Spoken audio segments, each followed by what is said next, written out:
Presta atenção nessa história. Até esse momento, Israel não tinha rei, não era uma monarquia. Nós estamos falando do Antigo Testamento, tá? Israel era uma sociedade tribal. E eles viviam sob um governo sacerdotal. Os sacerdotes é que governavam. E Deus enviou juízes para colocar ordem em Israel, porque Israel constantemente caía no pecado e eram oprimidos pelos inimigos. Isso aí já dá uma pregação que vocês imaginam, né? O que acontece com aquele que quebra aliança com Deus não vai dar certo. Então o povo de Israel fala: a gente não quer mais juiz, a gente quer rei, a gente quer ser igual a todo mundo. Essa é a mania, né? Que tem gente que quer ser igual a todo mundo, perde a identidade, e é claro que também vai dar ruim. Mas tudo bem, vocês querem rei? Então Deus escolheu o rei para vocês, um rei que é a cara de vocês. Tendo Samuel feito todas as tribos de Israel se aproximarem, a de Benjamim foi escolhida. Então fez ir à frente a tribo de Benjamim, clã por clã, e o clã de Matri foi escolhido. E finalmente quem foi escolhido? Saul, filho de Quis. Quando, porém, imagine, Deus determinou quem que seria o rei? Saul.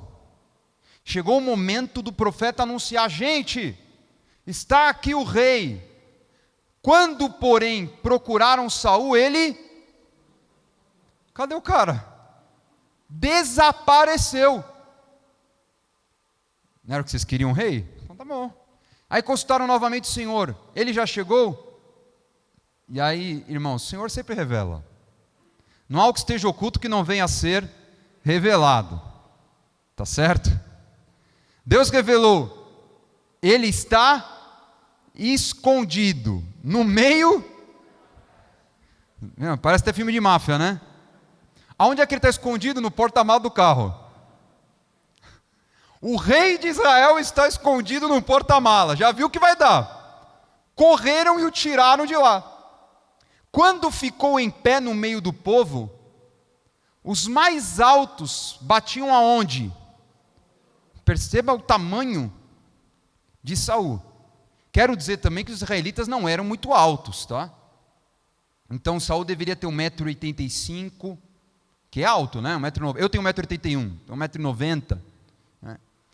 Agora, a média de estatura de um israelita na época era 1,65 m. 1,70 m estourando. Mas Saul, alguém que tinha 1,90 m já era um gigante. Então ele estava lá, todo mundo já começou: olha o tamanho do rei. Pois é, só tamanho. Porque coragem, já vimos que não tem. O que é o esconderijo? Está na palavra, é o lugar aonde você se esconde. Eu quero lhe perguntar: onde você está se escondendo? Aonde você está se abrigando? De repente você está perdendo grandes oportunidades na tua vida, não está crescendo espiritualmente, não tem uma vida com Deus, porque você está se escondendo nos teus problemas pessoais, você está se escondendo numa enfermidade, você está se escondendo na sua incredulidade, você está se escondendo em todas as desculpas cabíveis da humanidade nesse momento. A pandemia está virando desculpa para muita gente se esconder, e quanto mais você tem se escondido em todas estas situações cotidianas, mais tempo e mais oportunidade você está perdendo também. A palavra que eu quero lhe trazer hoje é essa: está na hora de você deixar de se esconder, está na hora de você encarar os teus desafios, está na hora de você encarar os teus problemas, e não mais fugir deles. Veja a diferença daquele que se esconde em Deus, aquele que se abriga em Deus, e aquele que se abriga nas coisas desse mundo, ou nas suas emoções, ou naquilo que é provido pela sua natureza carnal. Todo mundo aqui já leu o Salmo 91? Tem 2 salmos que você vai na casa de muitas pessoas, sempre está aberto. A gente fala que é o salmo da página amarela. De tanto tempo ficou aberto lá, ficou amarela a página. A Bíblia inteira é branca, mas ali está amarela. O Salmo 23, o Senhor é meu pastor e nada me faltará, e o Salmo 91. E aí você lê no Salmo 91, o que habita no esconderijo do Altíssimo e descansa à sombra do Onipotente. Diz ao Senhor: meu refúgio e meu baluarte, Deus meu em quem confio. Você tem duas opções: ou você se abriga sob o Senhor, ou você está realmente protegido pelo Senhor. E quando você lê todo o Salmo, fala o quê? Ele livra da peste perniciosa, Ele livra da mortandade que assola ao meio-dia, 1000 cairão ao meu lado, 10.000 à minha direita, mas eu não serei atingido, e aí vai. A partir do momento que você tem medo, sabendo que você está protegido pelo Senhor, então você não está escondido nele, realmente. Você está se escondendo nas tuas circunstâncias naturais. Esses dias eu estava observando o Stefano e o Benjamin, os gêmeos. Quem não sabe, eu tenho 3 filhos, e eu tenho gêmeos de 4 anos, é uma história incrível do poder de Deus, nasceram prematuros extremos, tudo mais. E eles estavam brincando de esconde-esconde com as primas, uma tem 10 anos, a outra tem 12, estavam brincando, de esconde-esconde. Aí, impressionante, o Stefano, ele é um pouquinho menor do que o Benjamin, ele já sacou, ele vai lá e se esconde, qualquer buraco que tem, ele se esconde muito bem. O Benjamin não, gente. E aí eu entendo a diferença do que é realmente estar escondido sob as asas de Deus e ser realmente livre de todo mal, e quem está se escondendo em si mesmo, nas coisas da sua vida. Quando eu observo Benjamin, ele está tipo num canto assim, ó.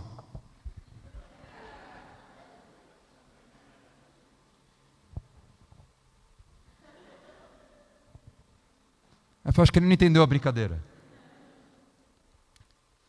Ele acha que ficar num canto e colocar a mão no rosto faz ele se tornar invisível. Ele não entende que ele realmente tem que se esconder. E muita gente está assim. Acha que está seguro, mas não está. Acha que está invisível, mas não está. Nós estamos numa guerra espiritual. Tem gente que não crê, tem gente que finge que não existe.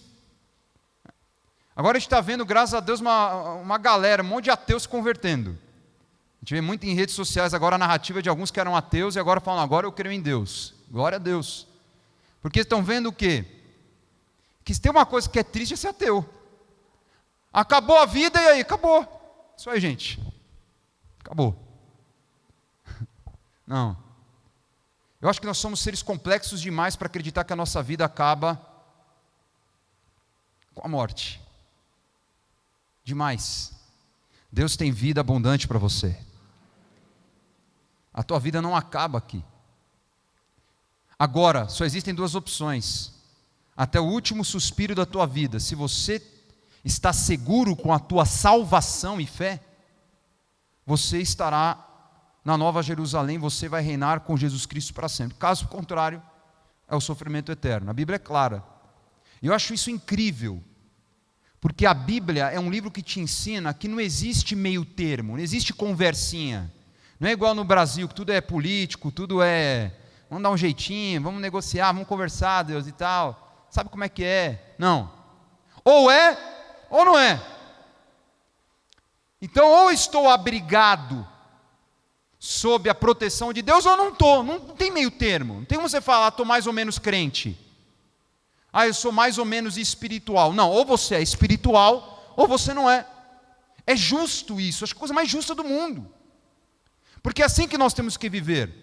Eu acho incrível, quando Jesus está falando sobre lei e graça, porque tem gente que fica falando, agora a gente não está mais no regime da lei, agora está na graça, pode fazer o que quiser, porque no final Jesus perdoa. Isso não existe, cara. Aí Jesus fala o quê? Que a graça é mais rigorosa do que a lei. Porque ele fala, vocês não podem jurar por nada, vocês têm a mania, como vocês não são pessoas assim, de boa fé, vocês têm que jurar por uma coisa. Eu juro por esse iPad, que já está meio arrebentado, por esse iPad que, a partir de hoje, Jesus, eu vou fazer as coisas direito. Na boa, meu. Aí tem gente que vai para o nível pior, jura pela mãe, coitado da mãe. Jura pelo filho. Jura por um monte de coisa, jura pela própria vida. Jesus diz, não jura por nada. Porque o que vocês deveriam viver é o que o meu avô falava, o fio do bigode. Que a tua palavra sim seja sim, que a tua palavra não seja não. O que passar disso é do diabo. Então que a tua palavra realmente tenha valor, porque na graça, aquilo que você se compromete é definitivo. E com o que você tem se comprometido? O que você tem feito com a sua vida? Há um momento muito interessante quando a igreja está expandindo em Jerusalém. Então peguem aí a sequência. Jesus ressuscitou, foi assunto aos céus. Atos 2, o Espírito Santo é derramado no cenáculo. Pedro abre a porta, prega, 3.000 são batizados nas águas. A igreja começa a crescer de uma forma assim exponencial. Muitos são batizados, comunhão, todo mundo se reúne diariamente no templo. É o ideal de igreja. A igreja ideal está em Atos 2. Depois você leia. Só que à medida que a igreja cresce, muita gente se convertendo, como é que as outras religiões ficam? Naquela época a religião judaica, as seitas, fariseu, saduceu e todos os outros, fica com inveja, começa a ficar desesperados, porque eles não têm mais influência sobre o povo. Então começa a perseguição, de todos os jeitos, e prendem, e batem, e prende de novo, e proíbe. Mas nada parava os apóstolos, nada, porque ali eles sabiam que não era um domínio político, era um domínio espiritual. Quem dominava o mundo era Roma, não eram os sacerdotes. A palavra diz que os apóstolos foram apresentados ao Sinédrio. O Sinédrio era a alta cúpula dos judeus, era uma reunião de mais de 70 anciãos que mandavam em Jerusalém, para serem interrogados pelo sumo sacerdote. Era o homem mais importante da religião judaica, mas eu falo para vocês que nessa época era o mais corrupto de todos, porque desde o domínio grego, que é o silêncio profético, que é esse período de 400 anos entre o Antigo e o Novo Testamento, a religião judaica, que antes era um relacionamento espiritual com Deus, se tornou uma tradição religiosa política. E os sacerdotes tinham conluio com os romanos. Então era um negócio completamente corrupto e hipócrita. E olha o que o sumo sacerdote disse: demos ordens expressas a vocês para que não ensinassem neste nome, nome de Jesus. Todavia vocês encheram Jerusalém com a sua doutrina e nos querem tornar culpados do sangue desse homem. É a pura verdade, foram eles que mataram Jesus. Bom, então Pedro e os demais apóstolos afirmaram o quê? Antes importa obedecer a Deus do que aos homens. Olha, presta atenção, essa passagem, ela é uma passagem que você tem que interpretar da forma certa, senão você vira também um maníaco, louco. Tem muita gente que já fez muita burrada em nome de Deus por causa dessa frase. Nós temos que ter consciência e nós temos que ter também coerência.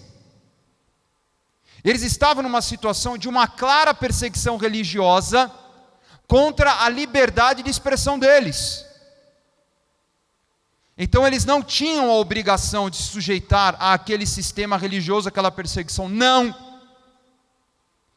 Então eles foram claros: o que mais importa para nós é agradar a Deus.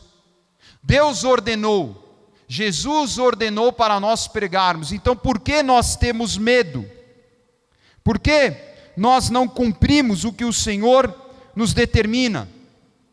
E é tão interessante que versículos antes, do 19 e o 20, quando eles estão presos, porque antes de ir para o Sinédrio eles estavam presos, tá? Na prisão um anjo foi lá, abriu as portas das prisões e deu uma ordem para eles. Imagine chegar um anjo para você, e você está preso, tá? Abre a porta e fala assim: vai pregar. Você vai falar o quê? Não. Você já está vivendo a experiência mais absurda da face da terra. Você testemunhou milagres. Se um anjo abriu uma prisão cheia de guardas para você ir pregar o evangelho, significa: não há o que temer, podem pregar que a gente está com vocês. E eu quero lhe dizer, não há o que temer. Se você está em aliança com Deus, Ele está com você na batalha. Um fariseu que fazia parte do Sinédrio, chamado Gamaliel. Gamaliel estava ali avaliando aquela situação, e eu acho que ele começou a, abrir o coração para o Evangelho. A Bíblia não fala mais nada, mas a gente vai ver que o cara ficou, e ele, historicamente, ele era um rabino de uma linha mais liberal, não tão extrema do judaísmo. Então ele falou assim: olha, gente, esses caras saíram misteriosamente da prisão. Eles não estão fazendo mal a ninguém, pelo contrário, a gente só está vendo gente curada, liberta, transformada. Então eu aconselho o seguinte, pessoal: deixem esses homens em paz e soltem-nos. Como assim? Se o propósito ou atividade deles for de origem o quê? Humana, o que vai acontecer? Se o que protege eles é uma filosofia humana, uma ideologia humana, fatalmente vai fracassar. Agora, se realmente o que eles estão pregando procede de Deus, vocês não serão capazes de impedi-los. Uau! Imagine um religioso aceitar isso. Se é de Deus, ninguém vai impedir, pois se acharão lutando contra Deus. O que Gamaliel fala é tão interessante, e a gente já pensa, bom, o livramento vem de onde a gente menos espera, né? Tem hora que você fala assim: não é possível que esse cara esteja nesse momento sendo usado por Deus. Pois é, Deus pode usar qualquer coisa em favor do seu povo. Então guarda o teu coração que o livramento vai vir de onde você menos espera. Até de um perseguidor vem livramento. Mas o que é interessante que ele fala aqui é: se alguém não está vivendo o propósito de Deus, está lutando contra Deus. Já parou para pensar nisso? Pergunte-se: você está vivendo o propósito de Deus? Ou você está lutando com Deus? Você pode afirmar que tudo que você está fazendo está 100% seguindo a vontade de Deus? Meu Deus. Acho que não, bispo. Acho que eu estou longe disso. Primeiro, parabéns pela tua humildade. Segundo, você vai fazer o quê? Vai continuar se escondendo nas desculpas de sempre? Ah, eu não tenho tempo, olha a minha família. Ah, eu tenho necessidade. Ah, eu não consigo. Ai, bispo. Então, eu quero lhe falar: entrega a tua vida para Jesus de verdade. De verdade. Não para uma religião. Porque eu já disse, se você tem um relacionamento com Deus que se resume a 2 horas semanais dentro de uma casa, então você não está vivendo Deus, você está vivendo uma religião. E eu não estou aqui pregando uma religião. Eu estou aqui para falar para você: quando você sair por essa porta, continue falando com Deus. Continue tendo intimidade com Deus. Continue buscando a Deus. Continue nesse processo de transformação. Não quer dizer que você vai ser perfeito, mas que você caminha para a perfeição. Não quer dizer que você não vai errar mais, mas que se você errar, você vai se levantar, porque Ele vai te dar força para você ficar de pé, porque você o buscou, porque você o desejou. Eu não estou dizendo que a partir de hoje você se torna uma pessoa absolutamente imbatível, porque pode ser que fracassos aconteçam, porque você mesmo decidiu não ouvir a voz de Deus. Mas se você ouvir a voz de Deus e falar: a partir de hoje eu quero ser dirigido por Ele, eu posso lhe dizer que em tudo você vai ser mais que vencedor. Há um propósito. Há um propósito que enquanto mais eu fugir, mais eu vou sofrer. Quando o apóstolo Paulo foi chamado, o nome dele era ainda Saulo, Deus falou para ele: até quando você vai resistir à minha vontade? Ele usa o termo meio difícil, é recalcitrar contra o aguilhão. O que é recalcitrar contra o aguilhão? Os bois, quando eles tinham que puxar arado e eles paravam, eles eram feridos por uma coisa chamada aguilhão, que obrigava eles a continuar a trabalhar. Então olha que louco isso, olha a metáfora de Deus. Tem que pensar, às vezes o que Deus faz tem que pensar mais, gente, não é assim tão simples não. A hora que você, até quando você vai resistir? Quanto mais você resistir, mais você vai sofrer, e o tempo está passando. Quanto mais a gente resiste, mais a gente sofre. Agora, quando a gente se entrega, a gente está entrando em uma jornada de vitória, porque de Deus vem o livramento. Eu não estou falando que vai ser fácil, porque a palavra fala que todos foram convencidos pelo discurso de Gamaliel, chamaram os apóstolos e mandaram açoitar. Poxa, Deus, podia ter primeiro livrado do açoite. Não, açoite faz parte do pacote. Depois ordenaram-lhe que não falassem mais no nome de Jesus e saíram de liberdade. Besteira, falou que não vai funcionar. Agora, os apóstolos saíram do Sinédrio. Alegres por quê? Por terem sido considerados dignos de serem humilhados por causa do nome. Ou seja, foram açoitados, mas aquilo não teve efeito algum. Porque as dores desse mundo não podem ter efeito nas tuas decisões. As dores desse mundo não podem ter efeito nos teus próximos passos. Todos os dias no templo, de casa em casa, não deixavam de ensinar e proclamar que Jesus é o Cristo. Hoje a igreja está saindo do esconderijo. Deus escolheu você, Deus escolheu a mim, Deus escolheu cada um que está aqui, Deus está escolhendo quem está assistindo em casa, para proclamar e ensinar que Jesus é o Senhor. Não há mais tempo a perder. É triste ver o que aconteceu com Saul. No dia de ser apresentado como rei, estava escondido. Eu preguei quinta-feira sobre o sinal de Deus. Gente, ali já era um sinal claro que ia dar ruim. E deu. Foi um rei terrível. Um rei que se perdeu pela religiosidade. Que no final da sua vida estava tão maluco que já estava consultando o feiticeiro. E morreu em batalha se matando, com suicídio, ao ver os seus filhos sendo assassinados. Mas Deus levantou Davi, um homem segundo o seu. O coração de Davi não estava escondido nas coisas desse mundo, nas suas revoltinhas, nos seus questionamentos, nos seus probleminhas.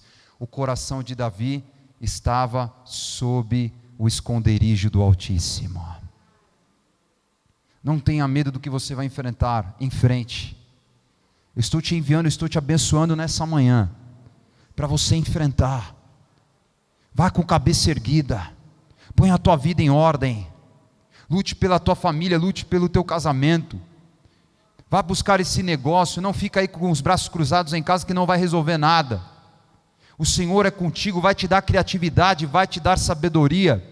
O que estava na cabeça de Saul, a unção de rei, era a mesma unção que estava sobre Davi. A diferença é que Saul não entendeu e rejeitou a unção, mas Davi recebeu aquela unção e foi capacitado, foi impulsionado por Deus. E você vai ser impulsionado, se você se dispuser hoje, se você falar assim, é comigo, eu vou colocar a minha vida em ordem, não te faltará capacidade para fazer, porque o que te falta, o Espírito Santo vai te dar.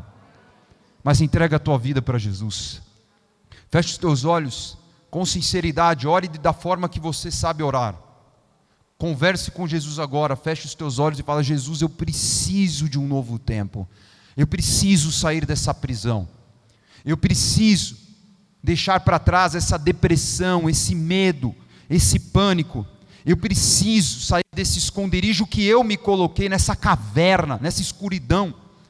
Eu quero estar sob a tua proteção, porque eu sei que o Senhor vai me capacitar, eu sei que o Senhor vai me dar o que for necessário para eu vencer aquilo que está hoje me oprimindo, aquilo que está hoje me fazendo sofrer. Eu sei, Senhor, que o Senhor vai me dar libertação absoluta. Eu falei tantas coisas dessa pregação. Deus quer te tirar dessa prisão. Ele vai abrir a porta para você sair. Aquilo que você julgava mais impossível, se você crer de todo o coração, Deus vai fazer. Deus fez na minha vida, eu não cria, eu era um homem incrédulo, quase um ateu. Ainda que eu tinha crescido na casa de Deus.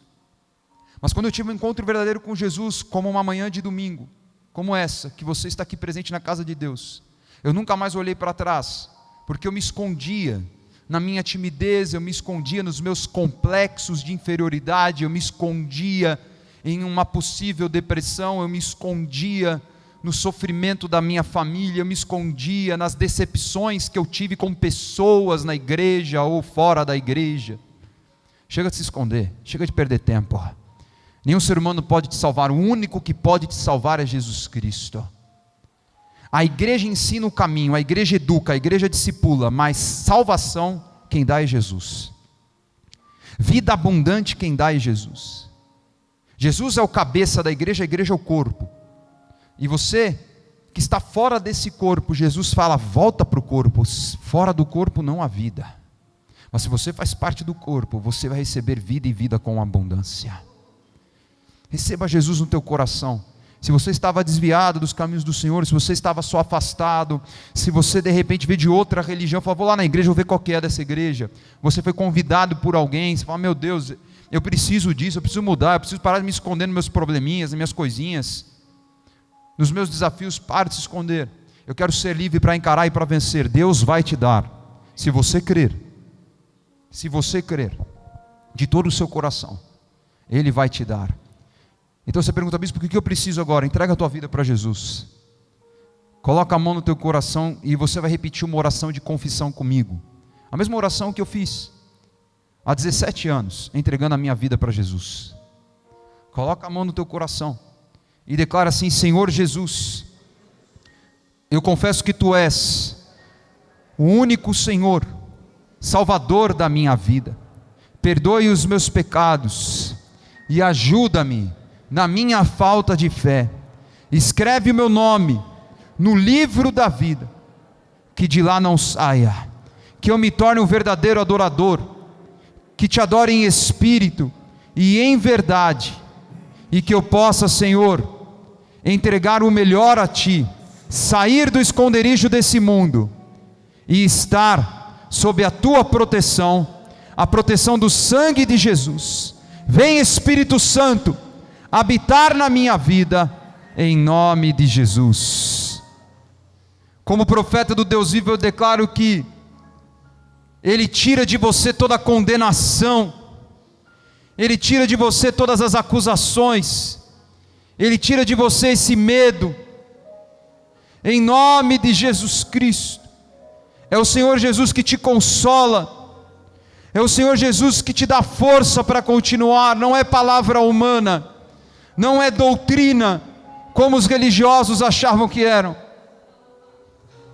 Não são doutrinas, é o Espírito Santo. É o Espírito Santo que hoje está enchendo a tua vida, que está te curando, que está te libertando, que está transformando a tua história. Então receba o Espírito Santo, receba perdão, receba libertação, receba cura. Que venha, Senhor, as tuas águas vivas sobre toda a igreja, que venha trazer esse temor a Ti, removendo o pecado, removendo as injustiças. Nós saímos desta caverna do medo, desta caverna da depressão, dessa caverna de pânico, de ansiedade. Saímos desta caverna da incredulidade, da dúvida, dos questionamentos desse mundo. Saímos da caverna das confusões, das intrigas, da violência. Saímos da caverna da miséria, das necessidades, da opressão financeira. Saímos das cavernas das decepções, das dores, do sofrimento, das perdas. Porque em Ti está o consolo, Jesus, em Ti está a esperança, em Ti estão as forças para continuar, e ninguém morrerá no deserto, ninguém ficará pelo caminho. Nós vamos continuar a caminhar, nós vamos continuar nessa jornada vencedora, porque para isso o Senhor nos chamou. Liberta, Senhor, de toda a caverna, liberta de toda a opressão, de todo o mal. Em nome do Senhor Jesus, eu abençoo os Teus filhos. Amém, Senhor Jesus. A Ti a honra, a Ti a glória, a Ti o louvor, a Ti a majestade, a Ti o domínio, para todos sempre. Amém? E depois de muitos anos após a morte de José do Egito, que foi um homem que trouxe essa condição do Egito se tornar um reino poderosíssimo, o maior do mundo, os faraós colocaram Israel nessa condição. Mas Israel crescia muito, o povo era muito vigoroso, e os egípcios começaram a ter medo deles serem tantos que eles mesmos não poderiam mais controlar em um regime de escravidão. Então o faraó dá uma ordem: vamos impedir que nasçam os meninos. Todo menino que nascer vocês vão matar. Mas as parteiras não tinham coragem de fazer isso. Elas realmente desobedeceram a ordem do faraó. E o faraó questionou: mas por que isso acontece? Ela falou: olha, quando a gente chega para realizar o parto, já nasceu. Porque as mulheres hebreias são muito vigorosas. O faraó ficou revoltado, não tinha muito o que fazer. Daí ele dá uma ordem: que toda criança do sexo masculino até 2 anos de idade deveria ser lançado no Nilo. Imagine você ouvir um decreto como esse. Mas uma mulher chamada Joquebede teve a coragem de ir além.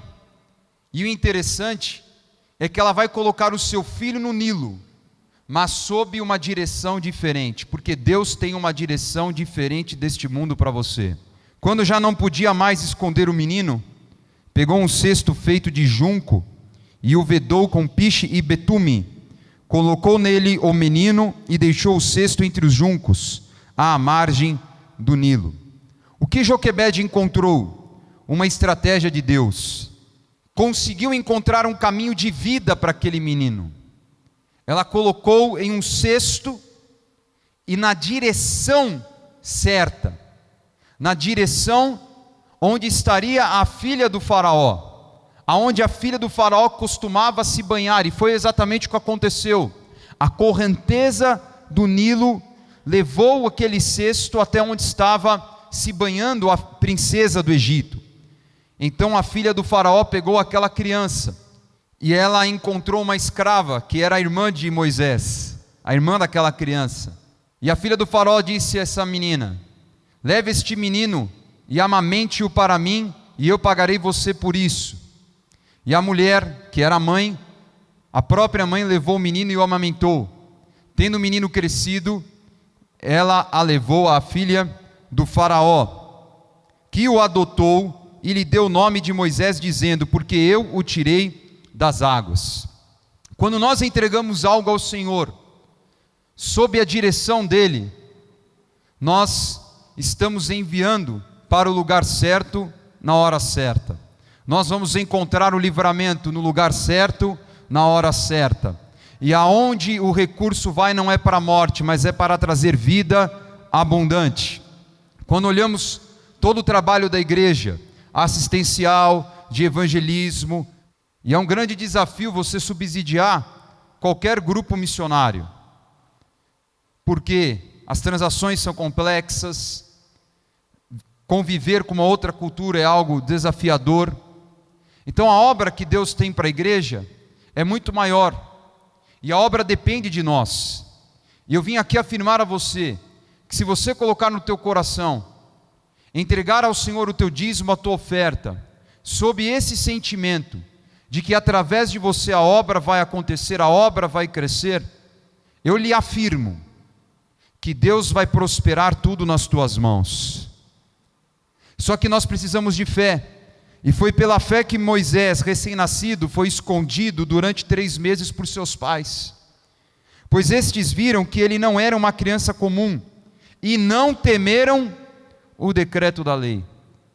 Eles esconderam pela fé. Ela colocou aquela criança no cesto, na correnteza em direção à princesa do Egito pela fé. E a fé tem esse poder de nos dar vitória sobre o medo.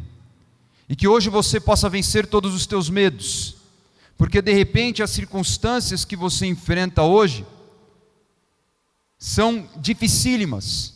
Porém, se você tiver fé, se você entender o poder da tua aliança, se você entender quão precioso é consagrar ao Senhor e saber que você faz parte de uma obra libertadora, transformadora, a Bíblia afirma: você vai prosperar em tudo o que você fizer, você vai dar certo, você vai semear e como Isaac você vai colher a 100 por 1. Qual é o teu desafio? Qual é o meu desafio? É crer E a fé sem obras é morta. E muitas pessoas falam: eu tenho fé. Então o apóstolo Tiago disse: me fale as tuas obras, e eu direi qual é a tua fé. Então, quando você semeia, tenha consciência que muitas vidas estão sendo libertas e transformadas, e que você tem a recompensa por isso. Não sou eu que estou falando, assim diz o Senhor. Esta palavra é viva. Eu estudo essa palavra desde muito pequeno, e eu tenho testemunhado a palavra de Deus. Eu tenho visto o que uma palavra liberada pela boca de um profeta pode fazer. E assim diz o Senhor, que esse será um mês libertador na tua vida. Que Deus vai abrir portas poderosas. E aquilo que você perdeu nesses meses de pandemia, o Senhor vai te trazer uma poderosa restituição. Senhor, eu abençoo os teus servos. Eu quebro toda sentença contrária à vida dos teus filhos. Toda sentença contra a empresa, contra negócios, eu desfaço agora pela fé. Tudo que está amarrando a tua vida financeira está agora quebrado. Tudo que está amarrando o teu desenvolvimento profissional está quebrado agora. Abre esta porta, Senhor Jesus, quebra esta tranca. Libera o caminho dos teus servos. Revela tesouros escondidos. É o ano de Isaías. É o ano de nós prosperarmos. É o ano de termos uma poderosa visitação em todas as áreas das nossas vidas. O devorador não nos toca, não seremos roubados, porque nós somos protegidos pelo sangue de Jesus, através da aliança que temos. Está aqui, Senhor, a oferta, está aqui o dízimo diante de Ti, está aqui também o voto que é feito na Tua presença de Águia, de Mezuzá. Traz à existência esse milagre. Tira de nós o medo, tira de nós esse terror, nesse momento de perseguição, nesse momento de injustiça. Dá um poderoso livramento ao Teu povo. Há pessoas que não creem, Senhor, eu sei, mas dá um sinal do Teu favor, mostra que o Senhor recompensa aqueles que creem em Ti, e que todos aqui tenham poderosos testemunhos na Tua presença. Que o Senhor seja levantado através das nossas vidas. Eu abençoo a todos, e que possam levar esta bênção para as suas famílias, em nome de Jesus. Amém, Senhor. Amém, igreja. Amém. Deus abençoe vocês. Na liberdade, pode se assentar, fazer a sua contribuição. Você pode consagrar pelo site da igreja, tem a plataforma do OK Pago. Nesse site, igrejarenascersantana.com.br/contribua, você pode contribuir com cartão ou com boleto bancário. E temos também a conta da igreja, que você pode fazer um DOC ou um TED. Estão aí os dados, caso você tenha outro banco, CNPJ, está o nome da empresa, que é Gideon Atendimento, que presta serviço para a gente. E aí está também o WhatsApp para você enviar o comprovante para o nosso controle, amém? Que você tenha essa liberdade para ser feliz. Por isso, Senhor Jesus, na Tua presença consagro este momento tão especial, pão vivo que desceu dos céus, que nós celebramos esta vitória, porque nós não éramos filhos, mas nós Te recebemos e passamos a ser filhos, com todo o poder e graça pelo Espírito Santo. E em memória de Ti, Senhor Jesus, comemos agora o pão uma só vez.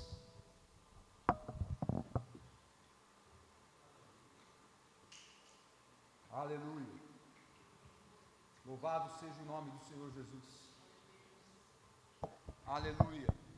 A Ele a honra, a glória e o louvor. Levante esse cálice. Nós não precisamos do sangue de animais, porque o sangue de Jesus foi derramado definitivamente, e todo que aquele crê não perece, mas vive para sempre. Você está perdoado, você está lavado neste sangue, e você entrará na Nova Jerusalém pelas portas. Sangue precioso de Jesus, que nos livra de todas as pragas desse mundo. Sangue precioso de Jesus, Nós te louvamos e te adoramos, Jesus. Declare: onde está, ó morte, a tua vitória? Onde está, inferno, o teu poder? Vencida foi a morte pela vida. O meu Redentor vive. Em memória do nosso Senhor Jesus, até que Ele venha, bebamos este cálice uma só vez. Glória a Deus. Louvado seja o nome de Jesus. A Ele o louvor, a adoração, a santidade. Que a nossa vida seja de adoração a Ti, Senhor. Deus é fiel. Amém? Que você tenha um mês de agosto espetacular, de milagres, do nome de Jesus ser exaltado através da tua vida, por poderosas experiências. Que as ricas consolações do Espírito Santo da promessa sejam derramadas sobre a tua vida, a tua casa, a tua família. Que o Senhor te conduza em triunfo. Você é bendito ao entrar, ao sair, e soberano em tudo que enfrentar, e não faltará coisa pequena ou grande, pois o Senhor traz abundância aos teus celeiros, renova as tuas forças e enche o teu corpo de saúde. Vá em paz, ninguém poderá te resistir, porque o Senhor vai à frente. Em nome de Jesus, amém. Amém. Deus te abençoe. Vão em paz.